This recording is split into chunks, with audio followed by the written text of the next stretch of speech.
রূপপুর পারমাণবিক বিদ্যুৎ কেন্দ্র পরিচালনা, রক্ষণাবেক্ষণ ও ব্যবস্থাপনা করতে শিক্ষার্থীদের রাশিয়া পড়তে পাঠিয়েছিল আওয়ামী লীগ সরকার। উদ্দেশ্য ছিল এসব শিক্ষার্থীদের দক্ষ জনবল হিসেবে গড়ে তোলা। চুক্তি ছিল রাশিয়া থেকে ফিরে আসলে চাকরি করতে পারবেন তারা, কিন্তু কথা রাখেনি আওয়ামী লীগ সরকার। ভুক্তভোগীদের অভিযোগ, স্বজনপ্রীতি সহ নানা কারণে অনেককে নিয়োগ দেওয়া হয়।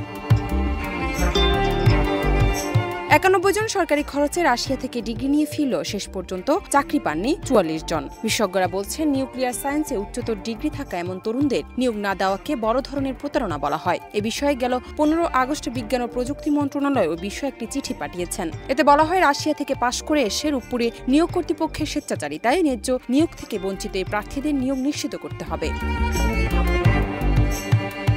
পরমাণু শক্তি কমিশন কর্তৃপক্ষ বলছে, বিদেশি ডিগ্রিধারী এসব শিক্ষার্থীকে কিভাবে কাজে লাগানো যায় সেই সুযোগ তৈরির কথা ভাবছে কমিশন। শিক্ষাবৃত্তি নিয়ে ফিরে আসাদের মধ্যে যাদের এখনো চাকরি হয়নি, ভবিষ্যতেও তারা নিয়োগ পরীক্ষায় অংশগ্রহণের সুযোগ পাবেন। মেধার ভিত্তিতে নিয়োগ নিশ্চিত করা হবে।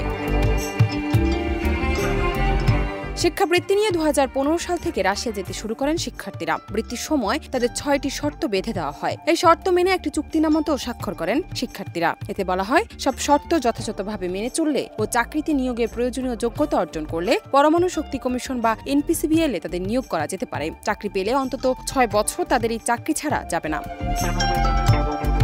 প্রায় 6.5 বছর রাশিয়ার পড়াশোনা করে আসা এই তরুণদের অনেকেই এখন বিভিন্ন প্রতিষ্ঠানে কাজ করছেন, কিন্তু পারমাণবিক প্রকল্পে কাজ করার যে চুক্তি তাদের সাথে করেছিল তা না মানায় হতাশ তারা।